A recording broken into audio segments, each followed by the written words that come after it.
வணக்கம். மனம் கவர்ந்த பங்குச்சந்தை அப்படிங்கிற அந்த தொடரில் வார இறுதி நாட்களில் கமாடிட்டிஸில் கோல்டு, சில்வர் மற்றும் க்ரூட் ஆயில், அதே மாதிரி பங்குச்சந்தையில் நிஃப்டி மற்றும் அதனுடைய செக்டார்ஸுகளை பற்றி இந்த வாரம் எப்படி செயல்பட்டது, அடுத்த வாரம் எப்படி செயல்பட வாய்ப்புகள் இருக்குது அப்படிங்கிறத தொடர்ந்து பார்த்துக்கிட்டு வரோம். இந்த வாரம் அப்படி பார்க்குறதுக்கு முன்னாடி புதிதாக இணைந்துள்ள அத்தனை நல்ல உள்ளங்களுக்கும் என்னுடைய மனமார்ந்த நன்றிகள். உங்களுடைய லைக்ஸ், கமெண்ட்ஸ் மற்றும் சப்ஸ்கிரிப்ஷன் மூலிமா நீங்கள் கொடுத்துட்டு வர ஆதரவுக்கு மிக்க நன்றி.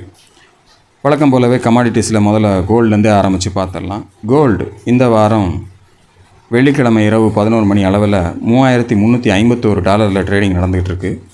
3,375 தான் நம்மளுடைய அடுத்த ரெசிஸ்டன்ஸ். கிட்டத்தட்ட இந்த 2 வாரங்களாக அதை தாண்டி போகலை.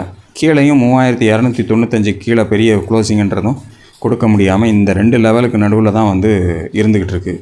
ஸோ இதை பிரேக் பண்ணி வெளியில் வரும்போது தான் கோல்டினுடைய அடுத்த லெவல் நமக்கு எந்த பக்கம் போக போகுதுன்றது நமக்கு தெரியும். ஸோ ஒரு மிகப்பெரிய மாற்றம் இல்லாத வாரமாக கோல்டுக்கு இந்த வாரம் முடிஞ்சிருக்கு. ஸோ 3,375 மேலே கட் பண்ணும்போது நமக்கு அடுத்து 3,505 அப்படிங்கிறது அடுத்த லெவலாக இருக்குது. கீழே 3,295 கட் பண்ணும்போது 3,205 அப்படிங்கிறது அடுத்த லெவலாக இருக்குங்கிறத மட்டும் கவனத்தில் வச்சுக்கோங்க. எந்த சைடு ஒர்க் ஆகுதுன்றதை மட்டும் நம்ம வரக்கூடிய வாரத்தில் ரொம்ப சேஃபாக பார்த்துக்கிறது நல்லது. அடுத்து சில்வர் பார்ப்போம். சில்வர் 38, 35 இந்த ரேஞ்சில் இப்போ ட்ரேடிங் போய்கிட்டு இருக்குது. 38, 40 தான் அதனுடைய நம்ம நெக்ஸ்ட் ரெசிஸ்டன்ஸாக நம்ம கொடுத்துருக்கிற விஷயம். ஆல்மோஸ்ட் நெருங்கி தொட்டுட்டாங்க. ஸோ இதனுடைய டாலர் வேல்யூவில் 38, 40 தாண்டும் போது அடுத்த கட்டமாக 40, 80ன்றது தான் அடுத்த லெவலாக நமக்கு இருக்குது. ஸோ சில்வர் இன்றைக்கி அதுவும் குறிப்பாக வெள்ளிக்கிழமை பார்த்திங்கன்னா கிட்டத்தட்ட 3.5% மேலே நல்ல ஒரு ஏற்றத்தோடு மேலே போய்கிட்டு இருக்குது. 35.90 ஒரு நல்ல ஒரு சப்போர்ட்டோடு நின்றுக்கிட்டு இருக்கிறத நம்ம போன வாரமே டிஸ்கஸ் பண்ணோம். ஸோ அந்த சப்போர்ட்டினுடைய வேகம் இன்னும் மேலே அதை கொண்டு போகிறதுக்கு ஒரு மிகப்பெரிய பாலமாக இருந்து போச்சு. ஸோ இப்போ 38, 40ங்கிற ரெசிஸ்டன்ஸில் கரெக்டாக அது ரெசிஸ்ட் ஆகி நின்றுட்டுருக்கு. அடுத்து அதனுடைய இடத்தை கட் பண்ணி மேலே செல்லும்போது 40, 80 அப்படிங்கிறது தான் நெக்ஸ்ட் ரெசிஸ்டன்ஸாக இருக்கும் அப்படிங்கிறத மனதில் வச்சுங்க. கீழே 35.90 முக்கியமான ஒரு சப்போர்ட்டாக மாறியிருக்கு. ஸோ சில்வருனுடைய வேகம் தொடருதா அப்படிங்கிறத வரக்கூடிய வாரங்களில் நம்ம வெயிட் பண்ணி பார்ப்போம். அடுத்து க்ரூட் ஆயில் பார்க்கலாம். க்ரூட் ஆயில் இந்த வாரம் $68 ட்ரேட் ஆகிட்டு இருக்குது. ஒரு மாற்றம் அப்படிங்கிறதே கிட்டத்தட்ட இந்த 2-3 வாரங்களாகவே பெருசாக இல்லை. ஸோ இந்த வாரமும் பார்த்திங்கன்னா அந்த $65க்கும் $68க்கும் நடுவிலே தான் இருந்துகிட்டு இருக்குது. ஸோ க்ரூட் ஆயில் ஒரு அமைதியான ஒரு சூழ்நிலையில் இருந்துகிட்டு இருக்கிறதுனால 72 தான் அதனுடைய அடுத்த ரெசிஸ்டன்ஸ். கீழே பார்த்திங்கன்னா 65 அப்படிங்கிற ஒரு சப்போர்ட்டுக்குன்னு 2த்துக்கும் நடுவில் தான் ஒரு சைட்வைஸ் மூமெண்ட் மாதிரி தான் இருந்துகிட்டு இருக்குங்கிறத தான் இப்போ நம்ம பார்க்கும்போது தெரியுது. ஒரு மிகப்பெரிய மாற்றம் இல்லாமல் க்ரூட் ஆயில் இருந்துகிட்டு இருக்கிறத நம்ம பார்க்க முடியுது. அடுத்து நிஃப்டி மற்றும் அதனுடைய செக்டார்ஸுகளை பற்றி பார்க்கலாம். நிஃப்டி 25,149 முடிவடைஞ்சிருக்கு. 25,395 அப்படிங்கிற அந்த சப்போர்ட் லெவலுக்கு மேலே நின்றுட்டு இருந்தது போன வாரம். இந்த வாரம் அதை உடைத்து கீழே கொண்டு க்ளோசிங் கொடுத்துருக்காங்க. 24,610 அப்படிங்கிறது தான் அடுத்த சப்போர்ட் லெவல். ஸோ 25,395 அப்படிங்கிறது மீண்டும் ஒரு ரெசிஸ்டன்ஸாக கன்வெர்ட் ஆகிருக்கு. ஸோ அதை உடைத்து மேலே போச்சுன்னா 25,810 அப்படிங்கிறது தான் நமக்கு முக்கியமான ரெசிஸ்டன்ஸாக இருந்தது. அந்த அளவுக்கு இந்த வாரமும் அதற்கு முந்தின வாரமும் போகிறதுக்கு சந்தர்ப்பம் கொடுக்காம மார்க்கெட் கீழே வந்திருக்கிறத நம்ம பார்க்குறோம்.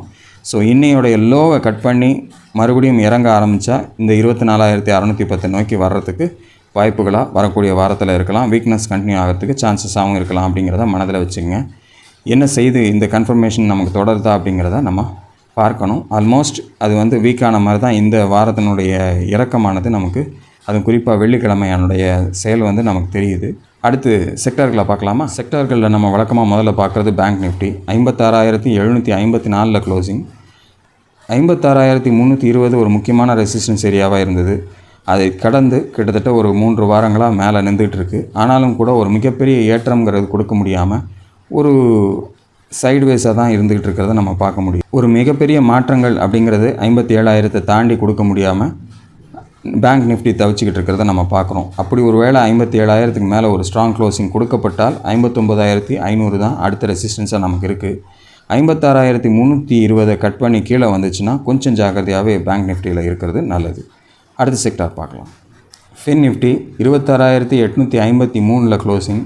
இதுலேயும் ஒரு மிகப்பெரிய மாற்றங்கிறது வரல. 27,570 நோக்கி போன வாரம் நல்ல ஒரு வேகத்தை கொடுத்து போய்கிட்டு இருந்தாலும் போன வாரமே ஒரு நல்ல இறக்கத்தோடு தான் வந்துருச்சு கீழே.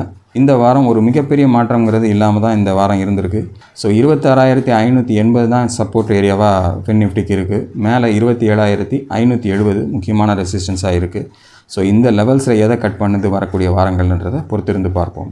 அடுத்த செக்டர் நிஃப்டி ஐடி 37,693 க்ளோசிங், 38,840 அப்படிங்கிறது தான் முக்கியமான ஒரு ரெசிஸ்டன்ஸ் ஏரியாவாக இருந்துச்சு. அதை கடந்து போன வாரங்களில் 2 வாரங்கள் க்ளோசிங் கொடுத்துருந்தாலும் கூட அதை தாண்டி ஒரு வேகமாக மேலே செல்கிறதுக்கான ஒரு முயற்சின்றது கிடைக்காம அங்கேயே சூழ்ந்துக்கிட்டு இருந்ததை பார்த்தோம். பட் அந்த ஒரு நிலைமை தான் திருப்பி இதை மறுபடியும் கீழ் நோக்கி தள்ளி விட்டுருக்கு. அதுவும் குறிப்பாக இன்றைக்கி நல்ல ஒரு 2% இருக்கிறதுக்கு இறக்கம் கீழே வந்திருக்கிறதுனால தொடர்ந்து இறங்கி வரக்கூடிய சூழ்நிலை ஏற்பட்டால் 35,400ங்கிறது முக்கியமான சப்போர்ட்டாக இருக்கும்.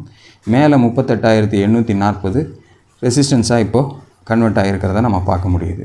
என்ன செய்த ஐடி கீழே இறங்கி வர்றதுக்கு சந்தர்ப்பங்கள் கொடுக்குதா? இந்த வாரத்தினுடைய லோவை கட் பண்ணி வரும்போது கொஞ்சம் ஜாக்கிரதையாகவே இருங்க. அடுத்த செக்டார் பார்க்கலாம். நிஃப்டி பார்மா 22,225 க்ளோசிங், 22,695 தான் அடுத்த ரெசிஸ்டன்ஸ். அதை நோக்கி கொஞ்சம் ட்ராவல் ஆச்சு. பட் 22,400 தாண்ட முடியல.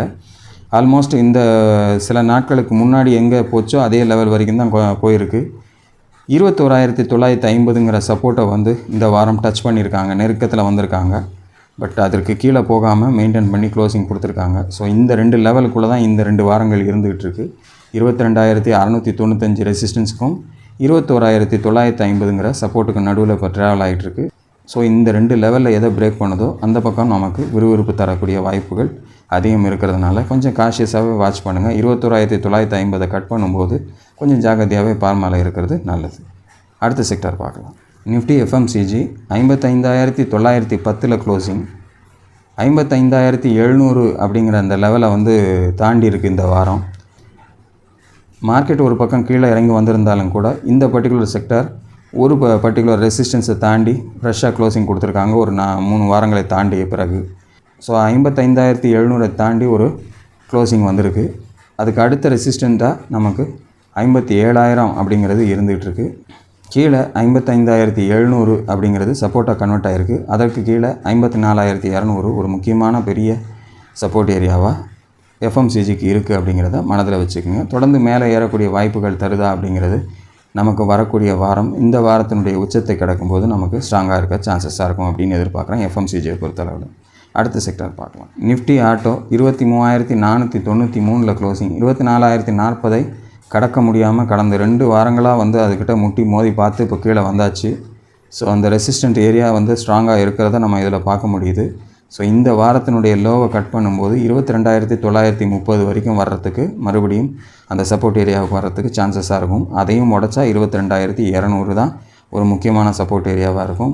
மேலே 24,040ங்கிறது உடைக்க முடியாத ஏரமாக இருந்துக்கிட்டு இருக்குது. அந்த ரெசிஸ்டன்ஸை கட் பண்ணாத வரைக்கும் நமக்கு மேலே போகிறதுக்கான வாய்ப்புகள் நிஃப்டி ஆட்டோவில் இல்லை அப்படிங்கிறத மனதில் வச்சுக்கோங்க. அடுத்த செக்டர் நிஃப்டி ரியாலிட்டி 962 க்ளோசிங், 965 கீழே இந்த வாரம் க்ளோசிங் கொடுத்துருக்காங்க. ஸோ 1040 தொட்டதுலேருந்து திரும்பி கீழே வந்து 965க்கு வந்து தான் இப்போ இந்த சப்போர்ட் ஏரியா கிட்ட தான் இருந்துகிட்டு இருக்குது. பட் இன்னும் கூட அதை தாண்டி கீழே வந்து க்ளோசிங் கொடுத்ததுனால தான் நம்ம அதை க்ரீனில் மாற்றிருக்கோம். ஸோ இதையும் கட் பண்ணி கிட்டத்தட்ட இந்த வாரத்தினுடைய லோ 961 தான். அதையும் கட் பண்ணி கீழே போச்சு அப்படின்னா 925 தான் நமக்கு முக்கியமான சப்போர்ட்டாக அடுத்தது இருக்குது. மேலே இங்கேருந்து திரும்பி செல்லும்போது 1040 அப்படிங்கிறது தான் நமக்கு முக்கியமான ரெசிஸ்டன்ஸாக இருக்கும் அப்படிங்கிறத மனதில் வச்சுக்கோங்க. அடுத்த செக்டார் பார்க்கலாம். நிஃப்டி மெட்டல் 9,382 க்ளோசிங், 9,305 அப்படிங்கிற அந்த லெவல்லேருந்து தாண்டி 9,805 நெருங்கி போனாங்க. போன வாரம் அது மெயினாக போய் நெருக்கத்தில் போய் டச் பண்ணாங்க. பட் அந்த இடம் போகும்போதே ஒரு வீக்னஸ் கொடுத்து கடைசி நாள் வெள்ளிக்கிழமை க்ளோசிங் பார்த்திங்கன்னா கீழே வந்து தான் க்ளோசிங் கொடுத்துருந்தாங்க. அதற்கப்புறம் அது மேலே போகிறதுக்கான வாய்ப்பே கொடுக்கல. மீண்டும் அந்த 9,305 நோக்கி நெருங்கி வந்தாச்சு. இந்த வாரம் அந்த நெருக்கத்தில் தான் க்ளோசிங் இருக்குது. ஒருவேளை 9,305 வரக்கூடிய வாரத்தில் கட் பண்ணிட்டாங்க அப்படின்னா 8,950 தான் ஒரு முக்கியமான சப்போர்ட்டாக இருக்கும். மேலே 9,805 ரெசிஸ்டன்ஸாக இருக்கும் அப்படிங்கிறத மனதில் வச்சுக்கோங்க. அடுத்த செக்டர் பார்க்கலாம்.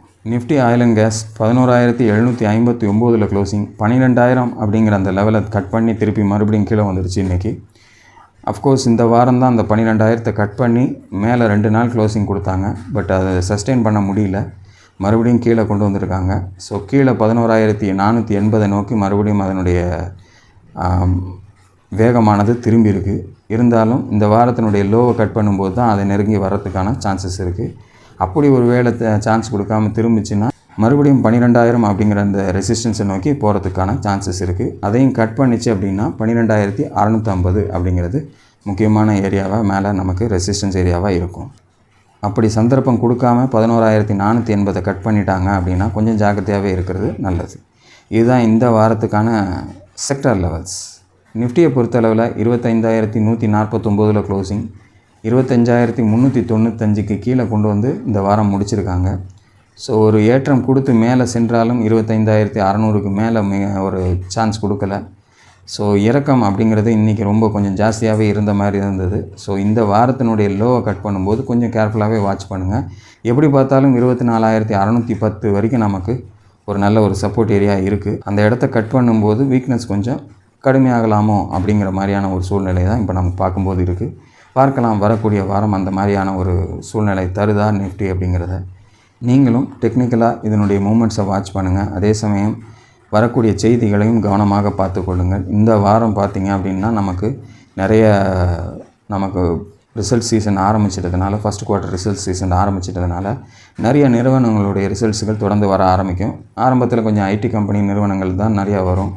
அதன் பிறகு எல்லா நிறுவனங்களுடைய ரிசல்ட்ஸும் வர வர தனிப்பட்ட முறையில் அந்த நிறுவனங்களுடைய விலைகள் ஏற்ற இறக்கங்கள் அதிகமாக இருக்கிறதுக்கும் சான்சஸாக இருக்கும். ஸோ அதெல்லாம் கொஞ்சம் கவனப்படுத்தி பார்த்துக்கிட்டு அதே சமயத்தில் உலக சூழ்நிலையிலையும் ஒரு கவனம் வச்சுக்கோங்க அப்படிங்கிறது தான் என்னுடைய வேண்டுகோள். அடுத்த வீடியோவில் நான் எனக்கு விருப்பமாக தேர்ந்தெடுக்கக்கூடிய பங்குகளை உங்களோடு பகிர காத்து கொண்டிருக்கிறேன். அதுவரையில் நன்றி, வணக்கம்.